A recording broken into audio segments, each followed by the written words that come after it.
So for 2026, I've got several revenue streams. We're going to go through them, what they make, how they make it, what they cost. Pick a business. Which one are you curious about first? Business mentorship. So this channel technically is the IP of business mentorship. The only reason this channel exists is to fuel this business. Now, what would be the first thing you want to know about it? Revenue? Some months are bigger than others. Let's have a look. Oh, you want to go straight in for the good juices, don't you? Man wants to know profit straight away. The thing we are guilty of in this is saying revenue as if it's profit when it's just not the case. So we started this 2 years ago, 4.4 million USD, which you could say averages a month. Well, actually, what's 4.4 million divided by 24? Give or take 183K a month, US dollars, which is all right. Out of what I get to keep after ads, after costs, everything else, about 55%, of which then Luke, my manager, gets his 20% roughly. So let's bump that down. Let's say luckily, maybe 40%. However, I reinvest quite a lot of that quite heavily. The amount I actually take out is quite a bit less than that. So the way that we market this, we have this YouTube channel, we have its own Instagram page. Interestingly, this YouTube channel and my podcast, which we'll get into in a second, kind of fighting for positions. We have staff, some of which are outsourced to a company that we use, and then in-house would be Declan, me, Ollie. Ollie is a little YouTube boffin that we found in the UK, and he's currently doing some work in the mentorship as well. So those of you in the Discord will see Ollie in there. As far as deliverables or what the business mentorship is, it is lots of courses on content creation, editing, email marketing, pricing, branding, all of those things. Those courses get built out all the time. So for instance, any of you in the mentorship right now, there is a brand new YouTube course coming out in the next few days. It'll be added to your account automatically. So do get into it. We spent a long time filming it and getting it ready. Can love it. Those of you that have bought short form content mastery or the black belt content mastery, that's getting completely swapped out. You and I are going to film that again next week. So once people join, they get a lifetime membership. At the moment, I think it's about, give or take, 3,000 US dollars once off payment once you're in. And as far as deliverables, the main way that I communicate people is in a Discord. So they get access to me. Cam is one of our marketing weapons, and Ollie. Because if you wanted to jump on a call with me, it would be extortionate for an hour. And we chat about a lot. I give people the ability to just ask me questions. Hey, James, check out my squeeze page. I'll be like, change that. Doesn't look good enough. What do you think of this video? Pay off too early, etc. So business mentorship, let's call it 2 million a year. Lovely. I love this. I do want to scale this. In my mind, I'd love to take the YouTube to 100K in the next 6 months. The way I see it, if we double the amount of people at the top end of the funnel, we should double revenue. Scaling this is going to be quite difficult because I am so involved, but even if this was to get to like 5 million US dollars a year, I'm happy with that. Considering we've only got 3 members of staff and an external team, I don't think that's bad. I think Brian Mark was saying he's got like 40 or 50 staff or whatever. I'd rather be poorer. Okay, so we'll park that for the second. Next business, training app. Okay, JSA. So this bad boy's been going 8 years. I would say easily 125,000 people as far as paid clients. A lot of people say, oh, we've had 600,000 members. We could say that because they've created an account, but they've not been paid customers. Now, this one is what I would call a lifestyle business. Now, for many of you that are in the fitness industry watching this, you'll think Adam Sullivan, you'll think Kayla at Cena's, you will think Joe Wicks, and you'll think that you're a bit, and I say this because I did once in a while, you think that this is going to be a massive multi-million dollar empire. But the reality is for this, 2 owners, me and the other James, probably got 5 staff. And then my salary for this, I do in pounds, call it 170K a year to take as a salary. So we get dividends on top of that, but the divs come as business performance. 170K for me is enough to live on. That pays for almost everything. So even without the mentorship, I can still live off of this. This is great, but it's nice. This pays down my pension and everything like that. The dividends are on business performance. So if we have a good week, there's more in the pay slip afterwards. But there's been times that I've been really frustrated with this business, I'll be honest. And there's times that I've fallen out of love with it, and people can see that online. And the reality is with this, I need to spend hours and hours a day in the Discord helping people. This is a very full-on business. And this one, although I've fallen out of love with it quite a few times, and there's been periods I've been motivated, not motivated, people watching this probably seen that. It's actually a very cushy business where, although we don't make tens of millions of dollars a year, we have a tight member base that love the app. A lot of people stay on there long term. And because we're quite a tight-knit group, there's no stress, there's no staff, there's no waking up like, oh my God, what are we going to do? We've had a crisis. So what I would say to people, this is my first business. This is the one where I've learned the majority of the lessons. When you want to scale a business, as we'll talk about in Newtonic, stress, headaches, staff, hiring. But when you're making a couple mil a year and your costs are pretty predictable and your member base is pretty loyal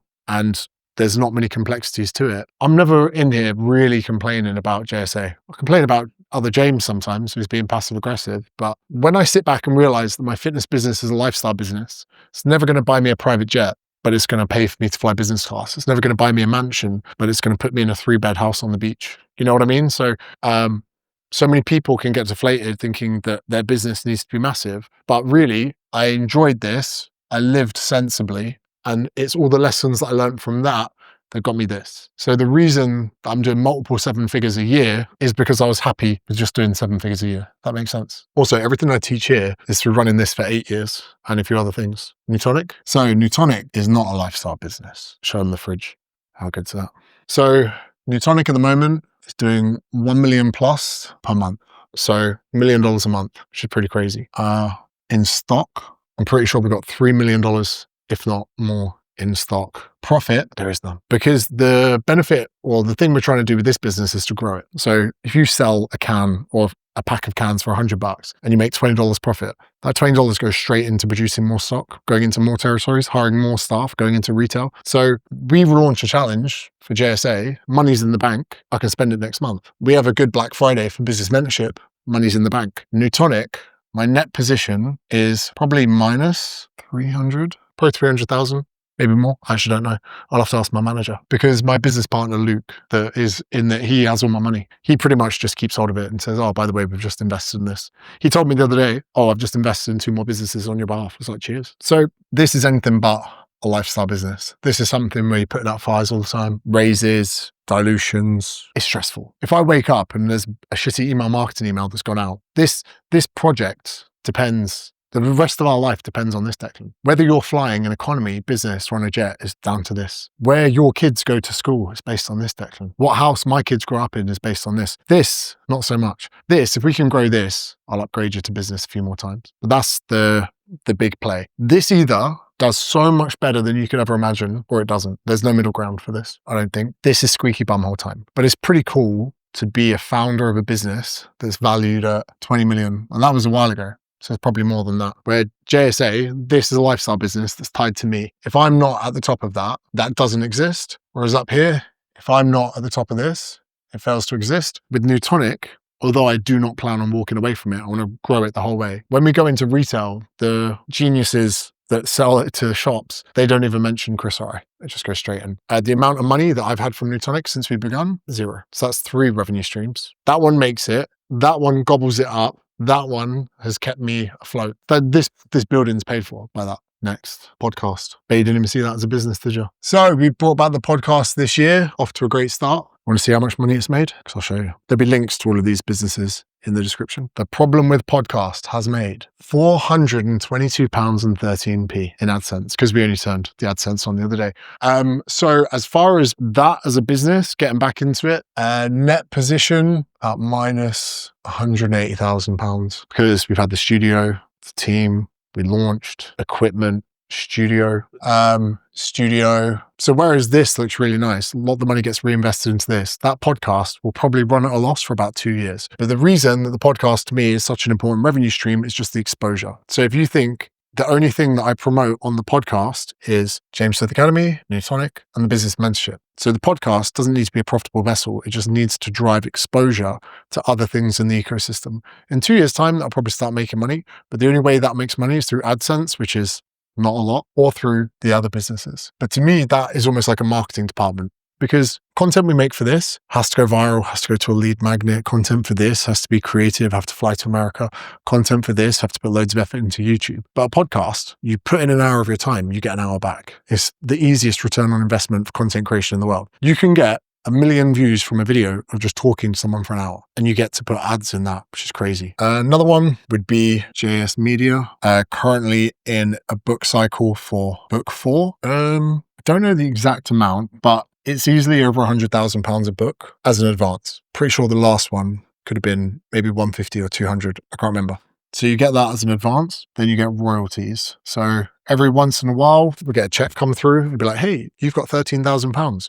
And where does that go? To Luke. So I, again, don't know about it. But then when I say, hey, Luke, where's my book money? He goes, oh, do you not remember the studio you just built? And I'm like, oh, sound. So we got a book, then that book will come with events. We'll do a tour off the back of it. When we did the last book, interestingly enough, there was one point where we'd made more money from the events and the tour than we had from the book, which was cool. So another thing that goes into there is bookings. I did a talk last year, 2-day event, $150,000, which was awesome.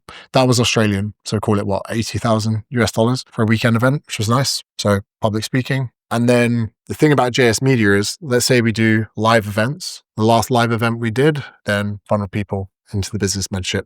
The last live event we did, we also had Newtonic on all the tables. What else have we got? Oh, investments. So investments, first thing was, I'm obviously a big fan of GLP-1s and I started TRT and it's changed my life. So invested into Manual, now being rebranded as Voy, which is kind of annoying. But anyway, so the way that works is as we get to grow the business, we get to grow the business. There's an investment coming out into another drinks business. I'll keep that quite vague until we announce. And there's another investment into a clothing brand, which we are going to announce soon. Now, the money I'm making over here is also now going to go into investments into other brands, because let's say, hypothetically, this was a beer brand. We can now drink the beer on the podcast. So we can now drink the beers after live events. And then for the clothing brand, do you know what I do? Wear the brand in podcasts, wear the brand in JSA events, wear the brand doing videos for business mentorship. We could do the brand with Newtonic and all the ecosystems start to come together. How many is that? 1, 2, 3, 4, 5, 6. Probably it. Have I forgotten any? So that's pretty much how it's going to go at the moment. Focus for 2026. JSA, if the rev on that continued at its current pace, would be happy. JS Media, need to finish the book, get the events going. The book's not due till next year. Fine. Podcast, I want to scale that aggressively. And the fact of the matter is with the pod, the graph is going to look like this. Not a lot happens for ages, and then suddenly it all just takes off. Everyone seems to think like, oh, you brought your pod back, you're only getting 20,000, 30,000 downloads an episode. I'm like, it goes like that. And then eventually, boom, I've seen it happen before. Business mentorship. Again, if we coasted at $2 million a year, it's not the end of the world, but I would like to see that start to hockey stick a bit again. And Newtonic, I'd like to get to 100 million pretty soon. And again, Newtonic's going to work a bit like that. We're going to move into retail very soon, and the potential for that to just explode is crazy. Everything feeds into itself. They're the 6 revenue streams. That's how it works. The lesson you can learn from this is this. Before I had any of this, I just had a small, shitty face-to-face business, dishing out personal training sessions for money. The face-to-face became an online coaching business. The online coaching business then built James Smith Media. James Smith Media had the podcast before. These coexisted for years. I wasn't really doing that much. Accrued enough knowledge to start a B2B business. All of this combined meant I brought the podcast back, and Newtonic. Everything that I did to build that brand then can translate into that. So even if I look at that as a business, it's maybe a few mil, but nothing crazy. All the effort and time and energy I put into that, the books, the events, the coaching business, is now what's given me all of this. And 5 years ago, it was just that. So how big this whiteboard's going to get over the next few years, I don't know. The one thing that's grown all of this is working on a personal brand. And actually, I've done a live stream webinar this week where I explain all of the things you need to know about building a personal brand. So if you've got a bit of time and you want to get like 10 years of knowledge in just over an hour and a bit, then check out this video here. It's going to give you all the information you need. If not, check the links in the description to work with me. Thank you very much for tuning in. Bye-bye.